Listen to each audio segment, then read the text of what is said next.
Technology हमारा या हमारी आसपास के चीजों का रिफ्लेक्शन होती है। जैसे camera is a reflection of human I, microphone is a reflection of हमारी आवाज, aeroplane is a reflection of a bird. नमस्ते दोस्तों, दिस इज गायत्री। क्या आपने सोचा है कि हवाई जहाज का कॉन्सेप्ट कहां से आया या साइंस ऑफ एरोनॉटिक्स के ओरिजिन कहां से है? इसे समझने के लिए वीडियो एंड तक जरूर देखें।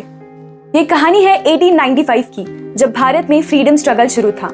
बॉम्बे के एक एविएशन साइंटिस्ट जिनका नाम था शिवकर बापूजी तलपड़े, उन्होंने दुनिया का सबसे पहला अनमैन्ड एयरक्राफ्ट बनाया था, जिसे उन्होंने मुंबई की चौपाटी पर 1500 फीट ऊंची उड़ान भराई थी। इस प्रोजेक्ट को फंड महाराजा सयाजीराव गायकवाड़ ने किया था। इस प्रोजेक्ट की चर्चा हर तरफ होने लगी because this was the first attempt to fly an unmanned aircraft and which was totally successful.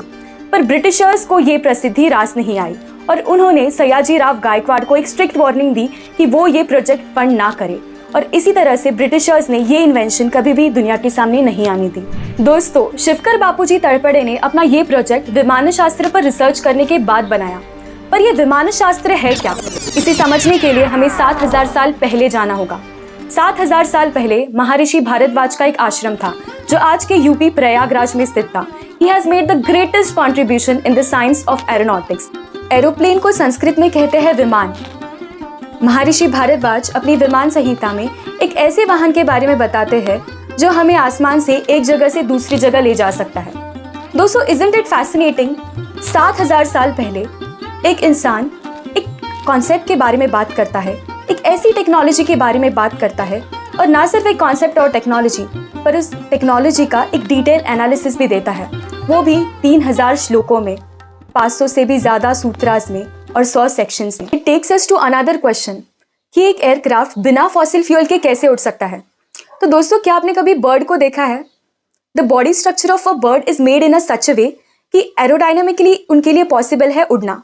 उसी तरीके से महर्षि भारद्वाज ने 100 से भी ज्यादा डिजाइन दिए थे एयरक्राफ्ट के, जिससे कि उनके लिए ईजी हो फ्लाई करना। The second question comes of fuel. महर्षि भारद्वाज ने मर्क्यूरी को एज अ फ्यूल यूज किया था।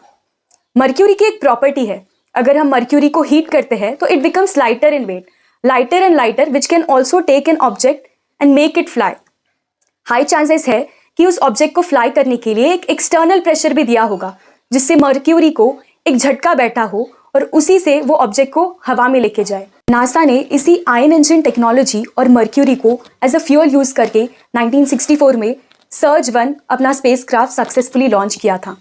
So it is very much possible कि मर्क्यूरी को एज अ फ्यूल यूज करके किसी ऑब्जेक्ट को मोशन में लाया जा सकता है। दूसरी इंपॉर्टेंट चीज़ विमान शास्त्र में ये थी कि प्रपोर्शंस। विमान शास्त्र में मेटल के प्रपोर्शंस दिए थे, यानी कितनी मात्रा में कितने मेटल्स ऐड किए जाएंगे जिससे कि एक नया एलिमेंट तैयार होगा। महर्षि भारद्वाज बताते हैं अलग अलग aircraft according to different ecosystems and according to different yugas.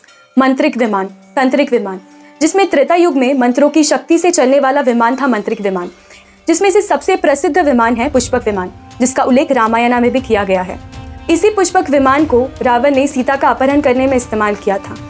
दूसरा है तांत्रिक विमान। इसे द्वापर युग में राजा शल्व ने कृष्णा पर अटैक करने के लिए, यानी द्वारका पर अटैक करने के लिए इस्तेमाल किया गया था। तीसरा है कलयुग में इस्तेमाल किया गया कृतिका विमान। महर्षि भारद्वाज ने ऐसे 25 से भी ज्यादा कृतिका विमानों के बारे में बात की है। 20 सालों से नासा के साइंटिस्ट, बड़े बड़े यूनिवर्सिटीज के प्रोफेसर इस पर रिसर्च कर रहे हैं, जिसके 3 नतीजे निकले हैं। एक सेक्शन है क्रिटिक्स। एक सेक्शन ने इस रिसर्च पर क्रिटिसाइज किया है। वो कहते हैं इट्स इम्पॉसिबल कि एंशिएंट टाइम में ऐसा कोई एयरक्राफ्ट था। दूसरा सेक्शन है द पॉजिटिव सेक्शन।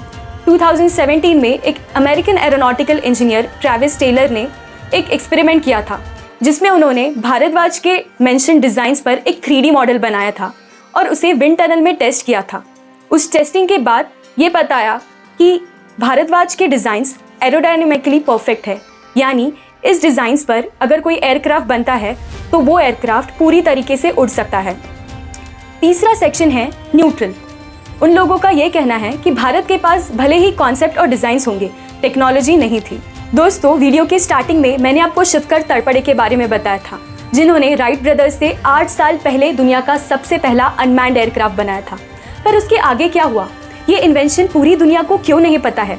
क्योंकि ब्रिटिशर्स ने शिवतर तड़पड़े से उनके डिजाइन्स और रिसर्च ले लिए थे। कहा जाता है कि ब्रिटिशर्स ने ये डिजाइन्स लंदन भेजे थे ताकि पूरी दुनिया को इंडिया के इन्वेंशन के बारे में ना पता चले। जैसे आयुर्वेदा का ज्ञान आज पूरी दुनिया में फैल गया है and the world is accepting India's knowledge and it's ancient legacy, why not dig deeper into the knowledge of वैमानिक शास्त्र। आज जहाँ पूरा विश्व स्पेस ट्रैवल और टेक्नोलॉजी के बारे में बस सोच रहा है, हजारों साल पहले महर्षि भारद्वाज ने स्पेस ट्रैवल का भविष्य रच दिया था।